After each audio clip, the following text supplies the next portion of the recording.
Well, ladies and gentlemen, we do have some updates regarding NCAA 25.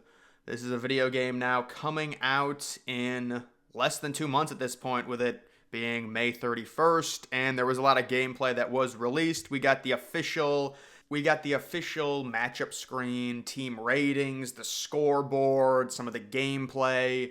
So here's the screen. I think it looks pretty cool. Illinois listed as an 87 overall, Michigan State at around an 85. A decent screen, of course. Another thing I wanted to talk about, I think I saw this yesterday, not being able to edit the playoff. That's a tough pill to swallow. There's a lot of cool stuff you could do if you could edit that. Now, I believe it has something to do with the college football playoff or something like that, because there's just no reason not to include the ability to customize the playoff and make it a two-team playoff, which would be a BCS national championship. Go to the 4-team model, do an 8-team model. You got the 12-team model that's going to be in the game. Do a 14-team model that we know is coming, or do something crazy like an FCS model, which is basically like the college football version of March Madness. There's just a lot of stuff you could have done that would have been really cool in terms of customizing the playoff that it's not going to be allowed. The only option you will have is the 12-team playoff.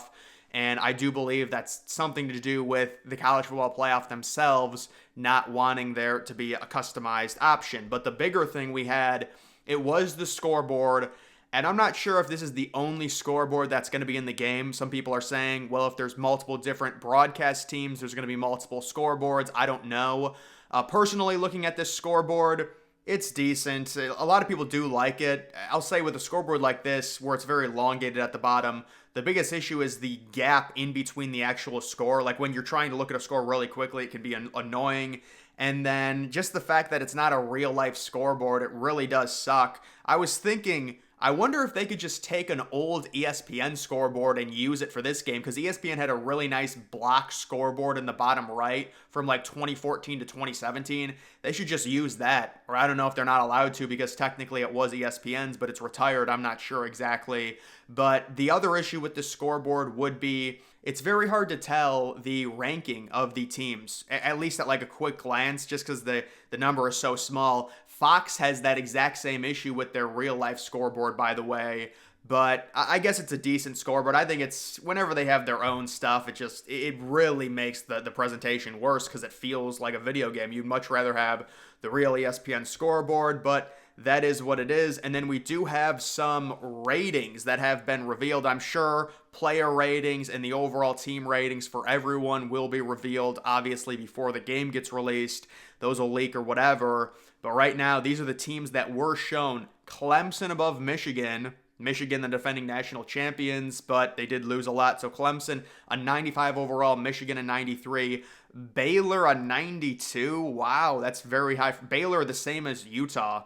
So Baylor they really like Baylor, I guess. NC State at a 90. Yeah, NC State should be pretty good this year. I think NC State is better than Pittsburgh this year. They've got also Pittsburgh at a 90. I mean, this is taking into account the overall roster, but I'm guessing NC State's going to be like a preseason top 20 team.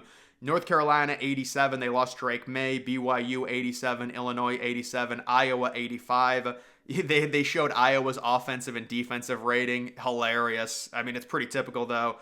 Minnesota 85, Maryland 85, MSU 85, bunch of average Big Ten teams. West Virginia 84, Miami sitting at an 84. Wow.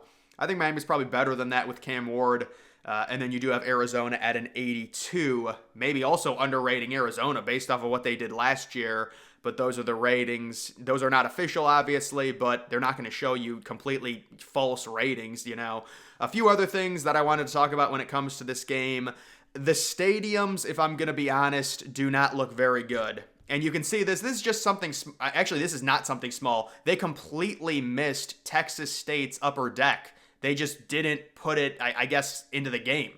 Hey, EA Sports, you forgot our second deck. Yeah, that is not a good sign. Also, I saw Alabama's end zone. The amount of concourse or tunnel area there was in relation to the seating looks just horrible. The proportions are completely off on that.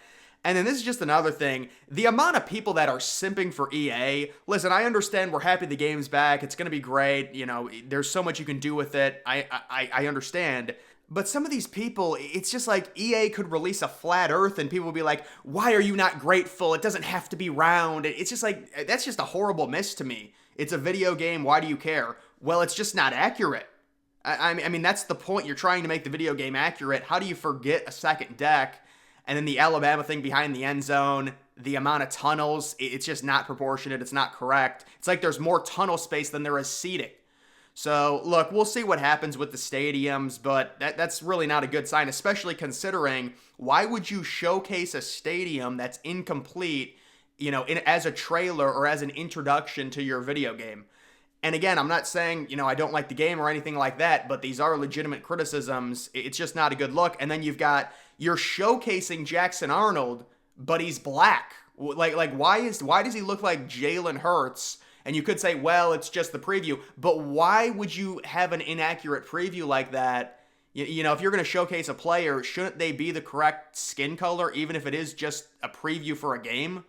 So, I don't know. There seem to be a few issues here when it comes to presenting the gameplay and things like that. And obviously, they're bringing back the crowd meter. That was something that was rumored for a while, and I think that's a good thing to bring back, especially when it comes to college football, a lot more than the NFL, because noise is certainly a major factor when it comes to college, especially if you're playing on the road in a whiteout game at Penn State, really any tough environment in Eugene, at Oregon. You're going to want it to be realistic, and obviously dealing with the crowd noise and the shakiness of the routes is definitely something that is cool.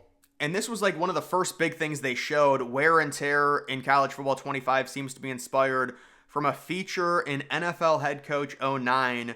As you can see, individual body parts have health. Getting hit in different areas affects different attributes. Loved the feature in '09.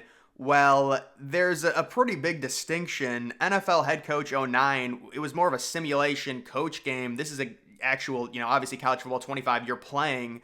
I do think this feature might be really annoying. It just depends how it's implemented. Like, anytime your quarterback gets hit, is that going to be a problem in terms of their health? Like, let's say they get sacked on 2nd and 15 and it's 3rd and 22, but your quarterback is dealing with some type of arm issue from being sacked. It just depends how it's utilized, and I'm sure they're going to fine-tune it. It's definitely an interesting idea, but it does seem like if they're over-aggressive, like if your running back gets hit, he's automatically dealing with some type of injury to where you can't use him for a few plays.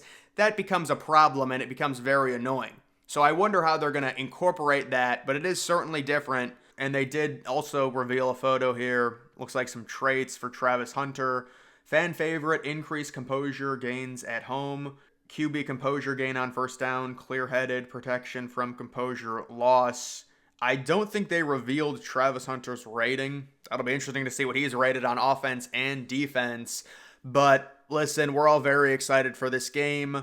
There's some slight problems, but, at the end of the day, it's the first college football video game in about 10 years. And I think the next step in terms of this reveal would be to go in depth, show us exactly what the recruiting is like, what is the mechanism, what do the ratings look like, and also about Dynasty Mode, how detailed is it, the different screens, the different modes, things like that. Also, obviously, player ratings, which I'm sure many people will be interested in. I would imagine when it comes to overall team ratings, you might have Ohio State in front of Georgia, but I'm sure those are going to be the top two teams in terms of roster talent, and especially just going into this year in general, they're going to be number 1 and number 2. But either way, guys, that is going to do it for this video. Make sure you follow me on X. Link to that's always in the description.